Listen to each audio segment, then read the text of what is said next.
Welcome to Discover Janesville. My name is Yuri Rashkin, and today we are guests here at Local Vision TV studios in downtown Janesville. Local Vision is also the sponsor of today's episode.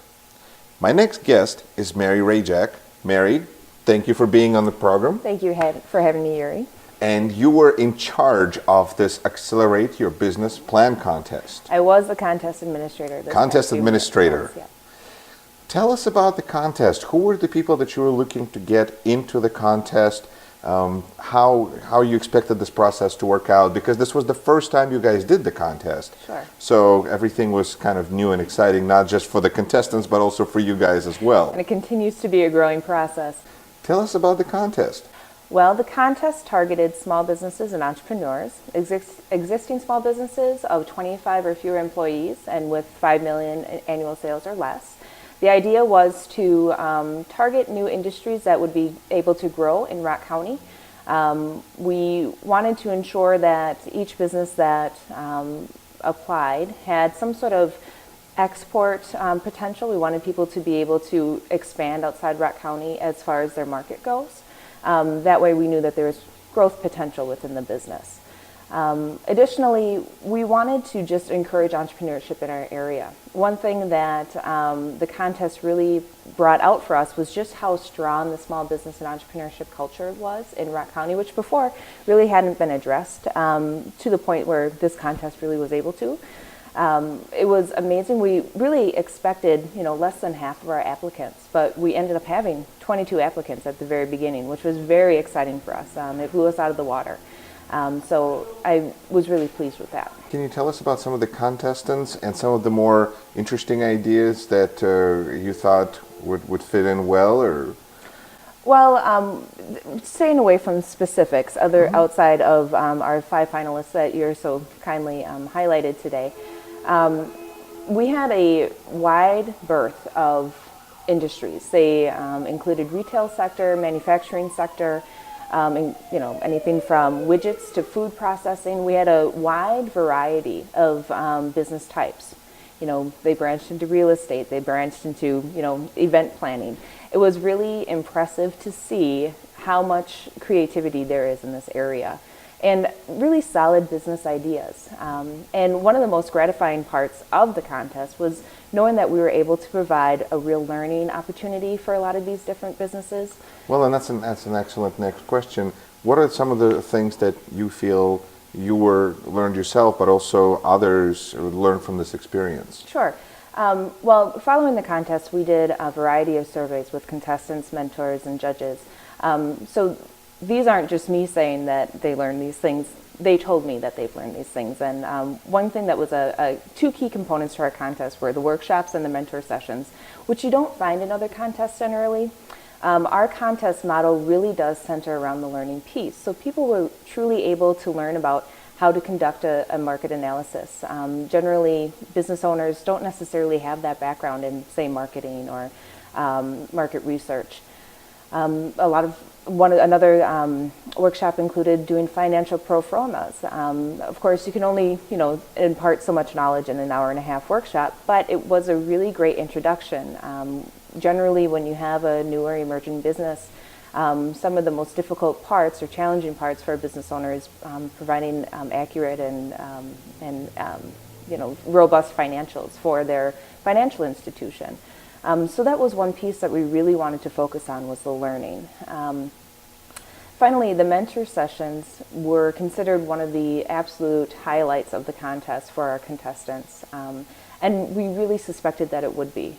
Individuals were able to work with industry professionals in a variety of disciplines, from the financing industry to insurance, risk management, business planning, strategy, all of those pieces. And I'm really grateful for all of our mentors, volunteers, including our in-kind sponsors. Many of them participated as well.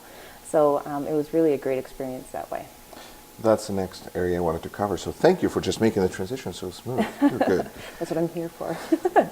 We've talked about the contestants. Let's talk a little bit about the sponsors. Sure. How were you able to bring people on board, and what reaction you got when you got the word out that there was a business contest? Sure. Well, one of the our main sponsor was, of course, Rock County 5.0, and that's been an initiative that has gained such traction in our area because it's truly addressing the more important issues in our area at this time, including business retention, expansion, workforce profiling, small business and entrepreneurship.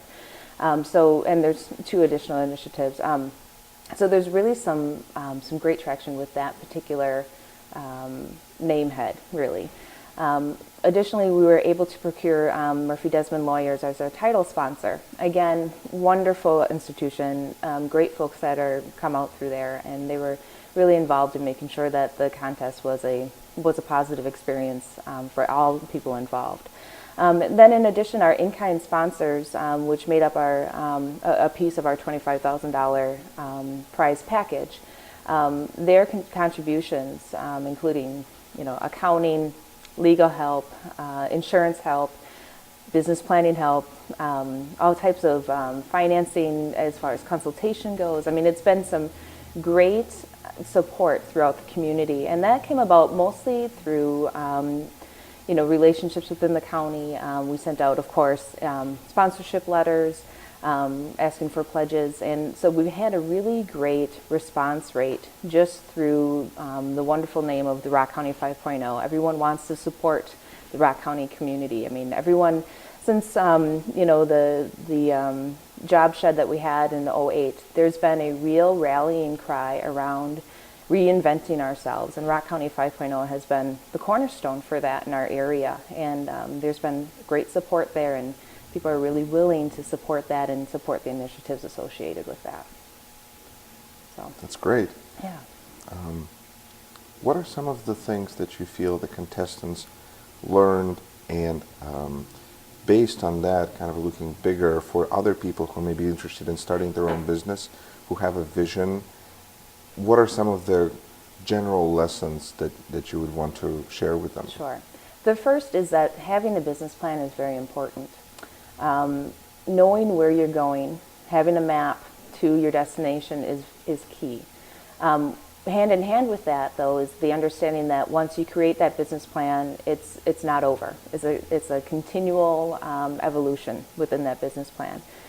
Things will change daily in the marketplace, and you need to be able to adapt to that, and that will include working with your business plan and adapting, what your destination is.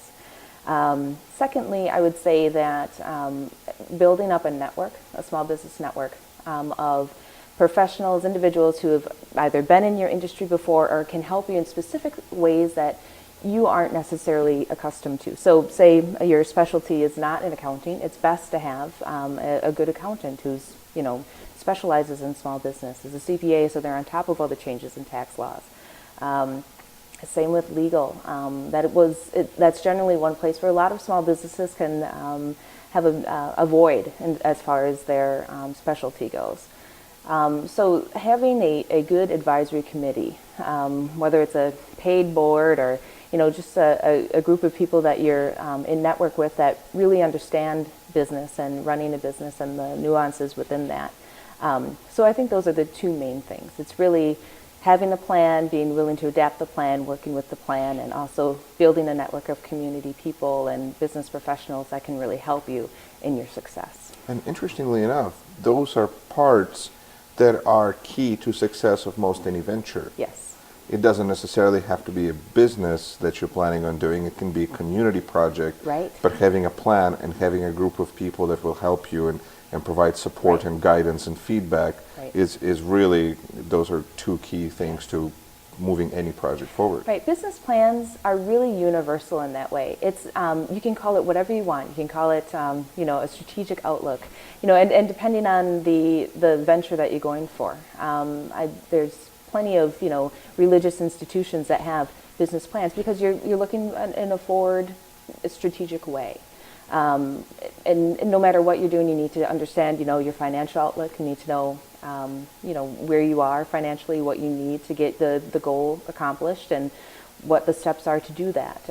And so you can call it a business plan, you can call it a strategic plan, you can call it a variety of things, but it comes down to having a document in place, because the writing down of the document really forces you to think it through. I know a lot of business owners that say, well, it's all up here. But unfortunately, when you translate it onto paper, that's when the real learning begins, because inevitably we only use 10% of these. And once you get to writing, If we're lucky. it really blossoms, and you can really open yourself up to a lot of great opportunities if you go ahead and take that extra step to make it into a document. So, Excellent. yeah. What's the plan moving forward? Is there a plan to do another of these contests? We would like to, but as far, we do need to do some, final adjustments. There were some great lessons learned from this year, and whether or not that's finalized and whether or not we're able to do that for sure will come out early in 2011. But there is, of course, a hope that this can continue, because it was quite obviously a very positive experience for our participants. That was overwhelmingly was the feedback of, oh, this was such a great experience. Oh, I'm sure even the people that didn't, obviously not everybody won, but Right. everybody learned some valuable lessons. Right, and that was one thing that we really emphasized throughout the contest, that it was really intended to be a Rock County version of a Business American Idol. There can only be one winner, but a lot of times, the finalists or people who weren't even considered a finalist in the end, can come out bigger, better, stronger than even the finalist itself. And so we wanted to be sure that everyone who was involved had the same learning opportunities, the same mentoring opportunities, and the same opportunity to have their business grow. So that was key to us. So And next year people can call in and vote for their favorite business plan? no, that's a good suggestion. I'll put that into our recommendations. Excellent. So if people want to learn more about opportunities, is there some contact information that you want them to have? Sure. They can contact either myself or my co-administrator was James Otterstein with the Rock County Development Alliance, and he's the Rock County Development Manager. But like I said, we'll know more in the early 2011, and there will be announcements, one way or the other at that time. Excellent. Mary, thank you very much. Good luck. Thank you, Yuri.